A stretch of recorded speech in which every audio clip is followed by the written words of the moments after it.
Bapa, Putra, dan Roh Kudus. Amin. Allah Bapa di surga, terima kasih Engkau memberikan kepada kami gereja yang merespons kebutuhan manusiawi kami. Kami bersyukur bahwa perhatian kami kepada sesama, terutama yang kecil, yang miskin, yang membutuhkan, dijawab oleh gereja dengan berbagai macam bentuk aktivitas karya-karya pastoral. Berkatilah kami untuk berani berbagi kepada siapapun, dimanapun. Terpujilah namamu kini dan sepanjang segala masa. Amin. Para saudaraku terkasih, dalam bacaan pertama kita mendengarkan sesuatu yang menurut saya sangat penting dan menjadi fondamen di mana gereja peka akan kebutuhan yang konkret yang terjadi di sekitar kita, di wilayah kita, di lingkungan kita.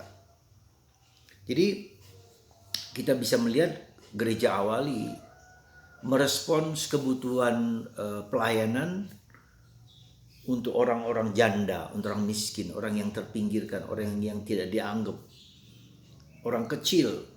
Dan mereka mengeluh karena pelayanan kepada janda-janda ini dan orang-orang yang terlantar ini tidak diperhatikan oleh gereja. Maka diutuslah beberapa orang, Nikanor, Prokorus, Nikolaus, ya, yang dianggap memiliki karisma Roh Kudus untuk melayani orang-orang, kepada orang-orang kecil itu, orang sederhana itu.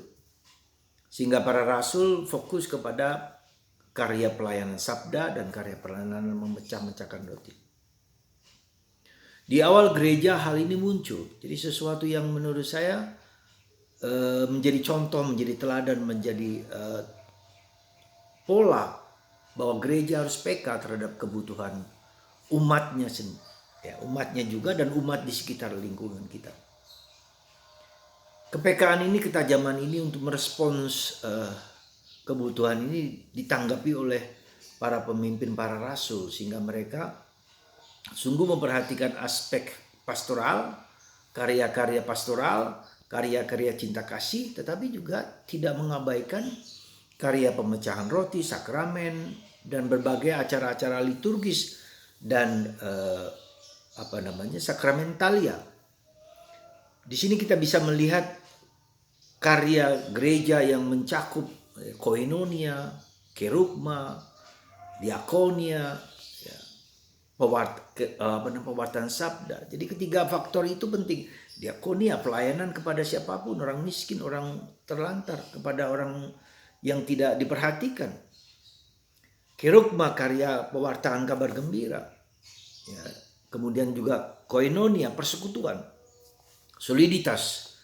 Gereja hari ini atau gereja seluruh dunia diajak oleh Paulus untuk memikirkan sinodal, bahwa kebersatuan kita, kesoliditas kita sebagai umat Allah, kekuatan persaudaraan kita harus dikuatkan supaya kita bisa membagikan kepada siapapun.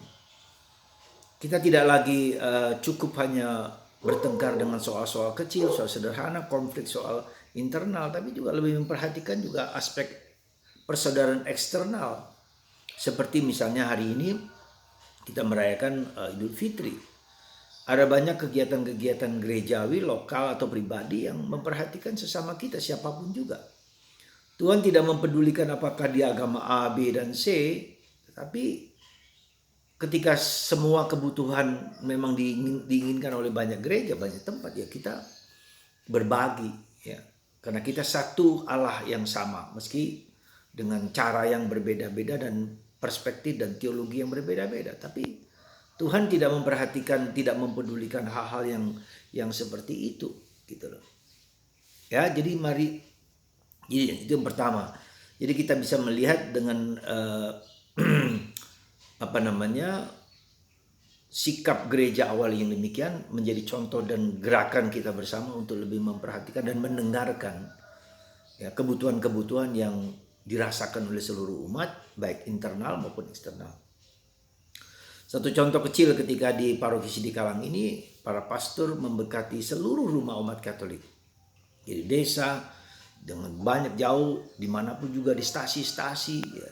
Luar biasa sampai jam 10 malam 50 rumah diberkati supaya dibersihkan, dicucikan dari segala macam pengaruh-pengaruh apapun juga. Kita percaya itu. Nah ternyata di balik itu ada banyak juga orang yang membutuhkan perhatian. Ada orang yang cacat, ada orang yang sakit yang tidak dapat diobati karena faktor keuangan, faktor finansial. Lalu muncul gerakan-gerakan yang membantu mereka, terutama juga sekarang ada gerakan ayu sekolah, ayu kuliah. Jadi pendidikan pembinaan anak-anak juga diperhatikan, dan ini merupakan sesuatu yang buah dari kepedulian kita semua untuk memperhatikan seluruh umat Allah, komunitas kecil ya. Koinonia, persekutuan, bukan gereja, bukan hanya paroki tetapi stasi yang jauh sekalipun.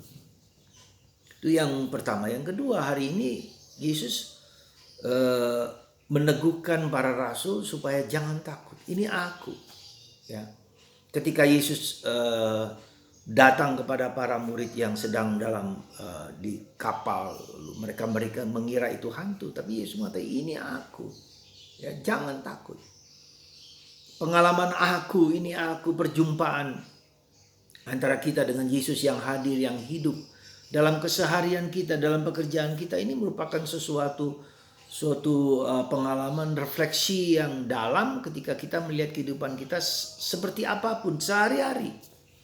Bukan yang hebat, bukan perjumpaan yang luar biasa, spektakuler. Ya, boleh, itu hak privilege dari Tuhan datang Bunda Maria juga. Tapi bukan lebih daripada itu, kita sehari-hari kita merasakan ini aku, jangan takut. Tak ada sesuatu pun yang menakutkan kita. Nothing disturb you. Santa Teresa dari Avila. Tak ada sesuatu pun yang menggetarkan, mengganggu hatimu. Karena Tuhan saja cukup. God is enough. Untuk sampai kepada pemahaman dan pendalaman yang seperti ini, kita butuh suatu, katakanlah refleksi, suatu pemikiran, suatu permenungan, merimang-rimang, mendiskusikan, memikirkan, bercakap-cakap dengan Yesus. Ya. Menghadapi situasi keseharian kita. Entah pekerjaan, entah keluarga, entah anak, entah istri, entah suami, entah keluarga, lingkungan, dan seterusnya. Semoga kita digerakkan ya oleh Kristus yang hadir, yang hidup dimanapun, kapanpun, di saat apapun. Tuhan memberkati Anda dan saya. Dan bagi umat Islam kita berdoa supaya mereka mendapatkan berkat dan rahmat karena puasa telah selesai. Sehingga iman mereka semakin murni kepada Allah dan pelayanan kepada orang lain. Tak peduli agama apapun, siapapun mereka. Tuhan memberkati Anda semua dan kita semua, terutama umat Muslim, untuk setia dan taat dan semakin mengikuti kehendak Tuhan yang murni demi kebaikan Allah dan sesama. Bapa, Putra, dan Roh Kudus. Amin.